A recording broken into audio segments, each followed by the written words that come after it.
Protéger un enfant, c'est pas sorcier. Oui, mais attendez, on va réécouter tout de suite, quand même dans le documentaire, ce que disait un pasteur qui disait à quoi il reconnaissait un enfant sorcier. Un enfant sorcier, c'est un enfant qui est possédé d'un esprit mauvais, un esprit démoniaque.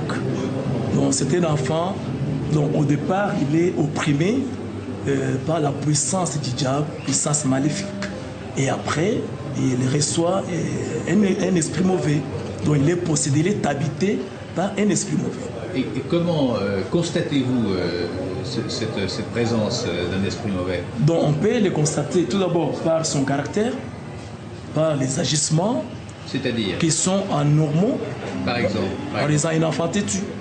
Un enfant têtu peut être considéré comme... Oui, il peut être comme ça, mais de nature, mais un enfant, on voit un enfant qui a une tête dure et exagérée. Tout d'abord, un enfant qui ne respecte pas, par exemple, les adultes, les parents, un enfant qui vole, hein, un enfant qui fait des choses qui sortent de l'ordinaire.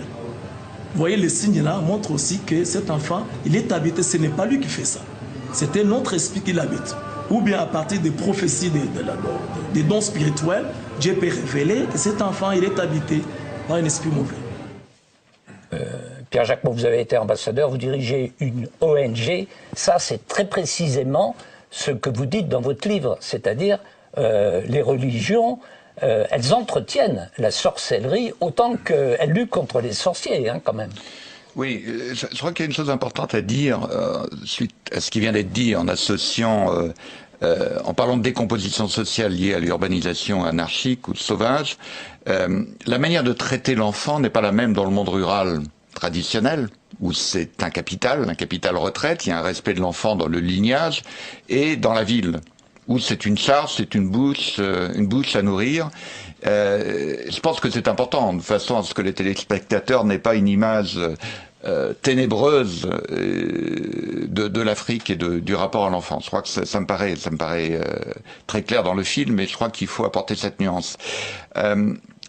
J'ajoute à ça que ces églises du réveil pentecôtistes qui sont peuplées de gourous venus pour certains du Nigeria, certaines de ces églises sont inspirées des mouvements pentecôtistes nord-américains, Born Again et autres.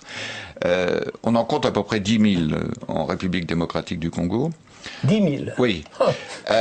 En fait, le résultat est effectivement très ambigu parce que l'urbanisation, c'est la rupture des solidarités familiales, celles qui existent dans le monde rural. L'individu se retrouve dans un monde anonyme, cruel, violent, souvent sans travail ou sans activité fixe. Et c'est le monde de la pauvreté. Et l'Église qu'on voit dans le film offre aussi une espèce de sécurité, de protection. On y passe le dimanche, on y chante, on a une absolution gratuite, il suffit de déclarer ses péchés, sauf qu'il faut payer, enfin une absolution.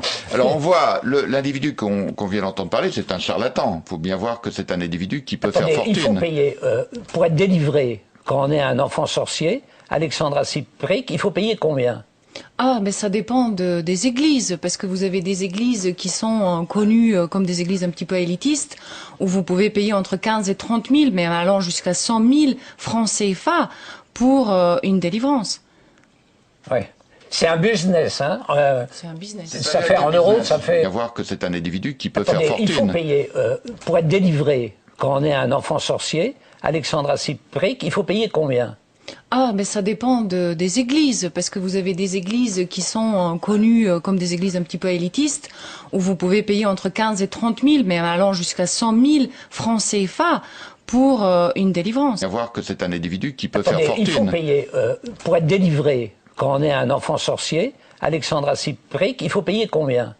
Ah, mais ça dépend des églises, parce que vous avez des églises qui sont connues comme des églises un petit peu élitistes, où vous pouvez payer entre 15 et 30 000, mais allant jusqu'à 100 000 francs CFA pour une délivrance. Il y a un individu, un archbishop très connu qui est à la prison de Makala à Kinshasa depuis quelques années, qui s'appelle Coutinho, et qui était connu pour son immense fortune. Et on a découvert encore récemment, ça fait 7 ans qu'il est en prison, qu'il disposait de Picasso, de limousines, tout ceci acheté avec ses quêtes organisées à l'occasion de ces grandes cérémonies.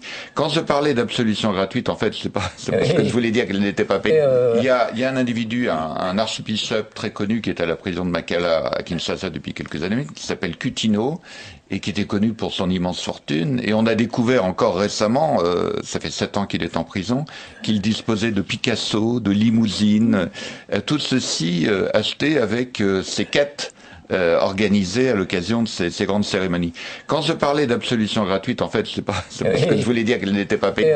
Il y a un individu, un archbishop très connu qui est à la prison de Makala à Kinshasa depuis quelques années, qui s'appelle Coutinho, et qui était connu pour son immense fortune. Et on a découvert encore récemment, ça fait 7 ans qu'il est en prison, qu'il disposait de Picasso, de limousines, tout ceci acheté avec ses quêtes organisées à l'occasion de ces grandes cérémonies.